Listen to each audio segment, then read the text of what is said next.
Cat? Nope, it's a child! Rewrite of Cat Child by Anime Hair Colors on AO3, read by Lily6645. This fic includes mention of child abuse, animal abuse, trauma, and graphic depictions of violence. That is your warning. Chapter 12. Family. Summary. Izuku and Kirishima have a conversation.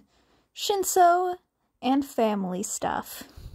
Today was the first day of class. Shinso was feeling a bit embarrassed that his cat friend was practically clinging to him, but he cared way more about Izuku than he did about anyone else's opinion of him. When they entered, they saw a blue-haired guy yelling at a boy with spiky hair the color of mayonnaise. So, the two of them sat in their assigned seats, trying to avoid socialization. Fortunately, Shinso sat right behind Midoriya. The fact of his deadpan look was somewhat ruined by the adorable cat child practically clinging to him, but nobody commented on it, so his glare might at least be somewhat working. The first day was boring. Aizawa's threat was ineffective since Shinso already knew he'd be judged to have potential. So nothing was particularly interesting until heroics with All Might. Shinso admired All Might a lot, even if he didn't scream the man's name. Dekoru just looked confused. He turned to Shinso. Why is everybody freaking out? I mean, All Might did help with that case of Nezu versus Japan, but most people don't care about that. No, they're more interested in the fact that he saved a lot of people. Dekoru didn't reply to him after that, but Shinso was pretty sure he heard him mutter, "Oh, he's saved a bunch of humans. No wonder they like him." Shinso didn't know what to say to that. All Might had them go outside in their costumes. Dekoru just wore his vigilante outfit that came with his quirk. Shinso had an outfit of loose denim pants with a black shirt and a black leather jacket. He went for practicality, wanting thick fabric that would protect him, but not be limiting in the way that armor would be. He also had a voice changer. Dekoru chose his outfit, since it was what he wore whenever he transformed into his Neko form, which, it was good that he wasn't naked, but still, the outfit itself wasn't all that special. A green shirt with short sleeves, but not too short. Basically, just a t-shirt. The pants were the same color and capris, going halfway down his shins. It was fall, so Dekoru theorized that the clothes would be warmer as he got his winter coat. He remembered them being warmer when he first got his power, 11 months ago, and for a short time after that. He theorized that it will change with the season, like his fur coat. Still, having his power for less than a year made him unsure of things like that. When he'd done the quirk test on the first day since his knife glittering in the dead of night, fire, trapped, panicking. Nope, not going there right now. Since his parent human already knew his capabilities. he was allowed to not try his hardest on the test, giving him an advantage to use later. He did most of them quirkless, he did most of them as a human. Technically, that was quirkless, according to what most people who don't know how he was born would say. It wasn't quirkless for him, but he was supposed to think in human terms. It was Nezu who suggested it, since it made him more likable to humans. When the random partner was announced, he found himself hoping that he wouldn't have to fight Ijiro or Hitoshi. Fortunately, he didn't have to fight either. Unfortunately, he was partnered with Ijiro. "Hey, you're my partner, right?" the redhead said, strolling up to him. "He still does his hair that way, even after I left?" Not knowing how to respond to the person he saw as a brother, looking at him like he was a stranger, he gave a short nod. They were on the hero's side, fighting against someone named Bakugo and Ida. Ida was the square human with blue fur hair. Bakugo reminded Deku of Missy, the neighbor's dog, a small white thing that barked too much. With a smile at the memory, he turned to Ijiro. "Doesn't Bakugo remind you of—" He cut himself off, right? Ijiro didn't know he was Deku. Feeling uncomfortable, he finished, a dog?" Not seeming to notice the change of tone, Kirishima grinned. "Oh yeah!" He laughed. "He kind of reminds me of a Pomeranian in my old neighborhood. Her name was Missy. She barked a lot the time, was super aggressive. But once you got to know it, it was super sweet, you know?" Deku had no idea how to respond to Ijiro telling him something he already knew. Plus, he'd had a very different experience with that dog. Cool, he said, then continued in a tone that was much cooler than he intended. "We should work on a strategy." Seeming to startled by his change of tone, Kirishima nodded. Yeah." "I'll take the angry human. You get the bomb," Deku said. "Wait, are you sure? That Bakugo guy is pretty tough. Maybe it'd be better if I hold him off?" "Time is running out!" All Might boomed. "He's right. We don't have time. Don't question me. I know what I'm capable of." Okay. Kirishima looked at the floor for a moment, probably confused by Deku's sudden cold attitude. "Yeah, okay, I can get the bomb. Call if you need help." Deku nodded, and they both ran off to fight. Bakugo was a few halls away from where the bomb was. "Ready to fight, losers!" Kirishima hardened his skin. Deku gave him a look. "Why aren't you listening to me? You listened to me better when I was a cat. And I couldn't even talk then," he thought. Then again, this might be better. "Cover me for a second," he muttered to Kirishima, who nodded. While Kirishima distracted Bakugo, Deku took a moment to think. Bakugo was easily enraged, given how frustrating he found Kirishima.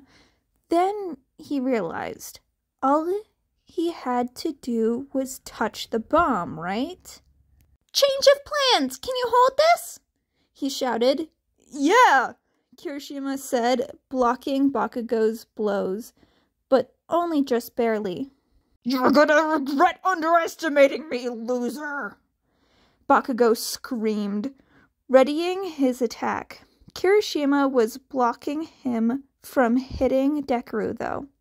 Of course, he actually tried to protect me once I'm a human, Deku thought bitterly, then shook his head. Not the time. Ijiro was close to breaking. Deku decided it was time for an experiment.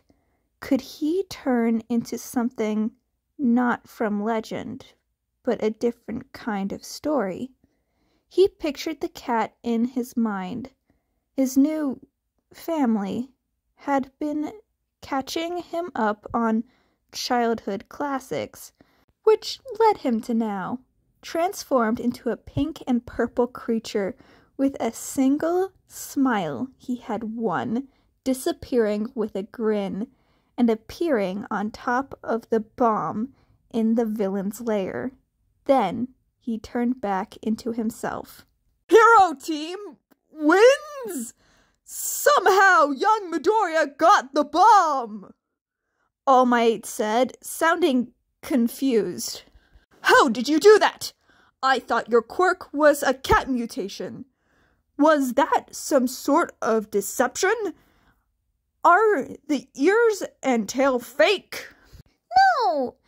This is only part of my quirk, though. It also has a transformation aspect, as you just saw. Dude! Kirishima ran in, looking very beat up. How did you get to the bomb? I didn't even see you leave. Deku just nodded silently, not trusting himself to speak. You can write? You must have an intelligence quirk or something. That's awesome! Ijiro said, petting his head, looking at him fondly. Think of all the stuff we could do. You could be like a younger brother, a fluffy one. He smiled. Deku purred, rubbing it up against him. He would love to have Ijiro as his family. He doesn't seem to like you, Ida said. To Kirishima, once Deku was out of the memory, the three of them were exiting the building, Deku far ahead, not wanting the others to see his face. Yeah, I know, Kirishima said dejectedly. Do you two have a history? Ida asked. Do you two think you're being quiet? Deku bit back the urge to interject. No, I don't even know the guy, Kirishima said. That shouldn't have rubbed Deku's fur as wrong as it did. He'd probably intentionally avoid telling Kirishima his identity out of fear, and yet the comment made him furious. Deku snapped, turning his head and glaring at his brother with burning fury. That's right! You don't know me! So mind your own business and leave me alone! He yelled and ran off before he could see Kirishima's shocked and hurt expression. He ran blindly until he found a men's restroom. That had been a fun conversation with Aizawa about human rules and gender separation, and ran into the nearest open stall. He sat on the dirty ground.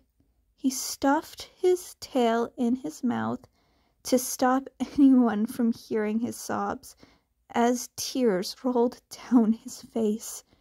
He texted his caretakers to let them know he would be late since he was using the bathroom. He allowed the tears to fall and sobs to rack his body. He knew it wasn't fair. He hadn't told Ijiro who he was, but he didn't know if the other boy would remember him. He didn't know if his brother would even love him anymore. After what had happened, Deku couldn't exactly blame him, so he decided to keep his identity a secret. Izuku Midoriya and Ichiro Kirishima, strangers and classmates. Deku sobbed again. He missed the days of his early kittenhood. He missed the lazy days and table scraps. He missed his mom and his siblings. He missed his dad, despite having only briefly met. He missed his life before his curse. Most of all, he missed his older brother in all but blood.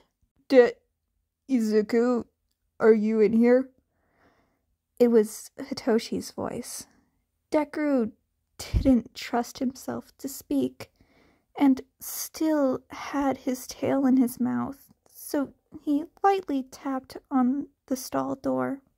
Fortunately, Hitoshi noticed the small knock, then noticed the feet, both too close to the door for someone actually using the toilet. He knew that meant he was using the bathroom stall for privacy rather than the toilet, as Hitoshi had done many times himself when the bullies had become too much. He knocked on the door. He knew Deku might want comfort after that. He'd seen a lot of what happened in the cameras, and though he hadn't heard any of their words, knowing the history as much as he did, Hitoshi could imagine.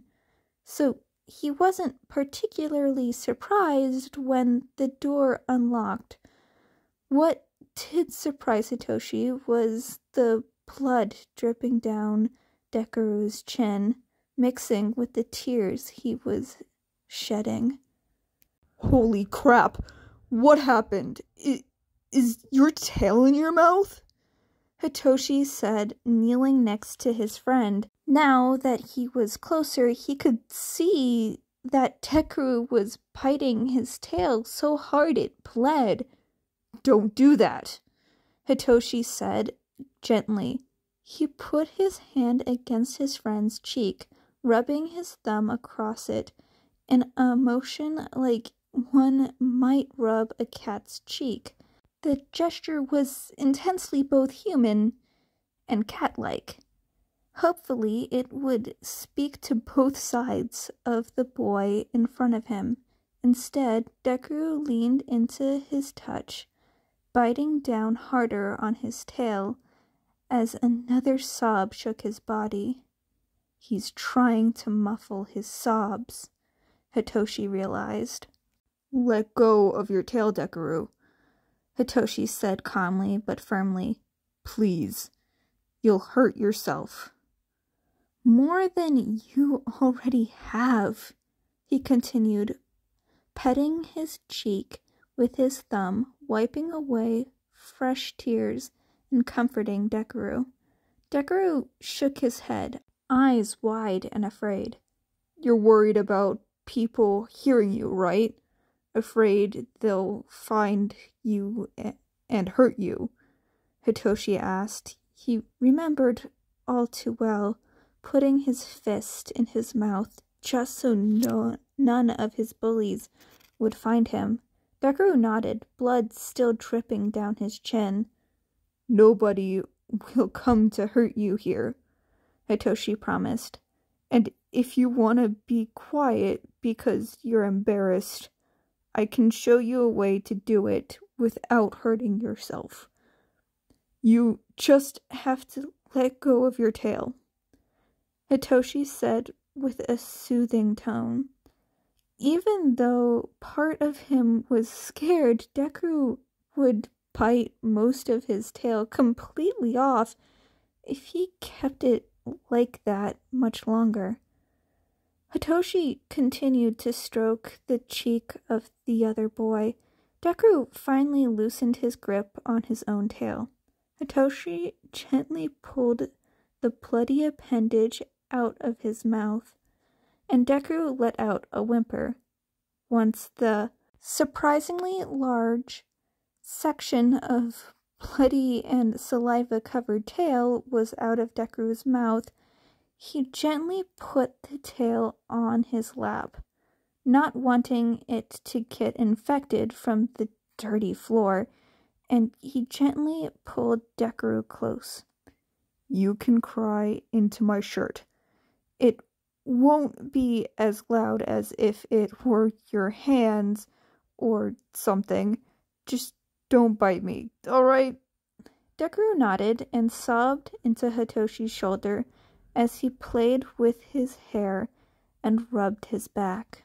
Deku finished crying after some time. Once he did, Hitoshi bandaged his tail. After he was done, Deku blew his nose and gave Hitoshi a watery smile. "Thank you," he said.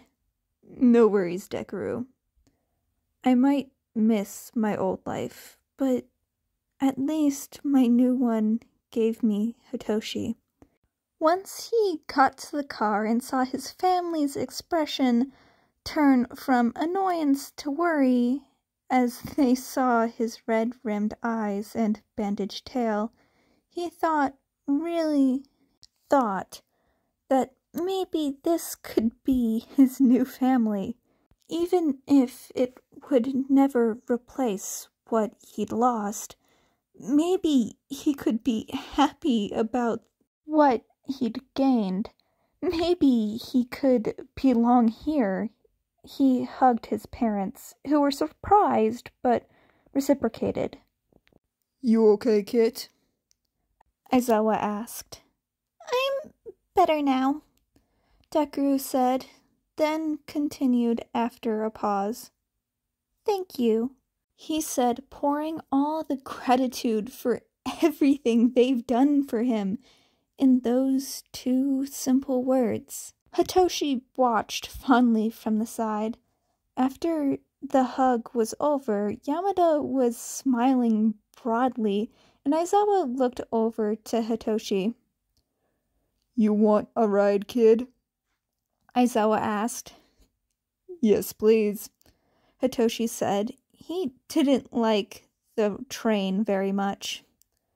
And if Hitoshi cuddled Deku in the back seat, well, nobody said anything, even if Aizawa did glare at him through the rear view mirror. That is the end of Chapter 12 of Cat? Nope, it's a Child! Rewrite of Cat Child? By Anime Hair Colors on AO3. If you like this, please go support the original author. Link in the description below. Hope you have a good day, night, or whatever time zone you're in. Bye, kittens!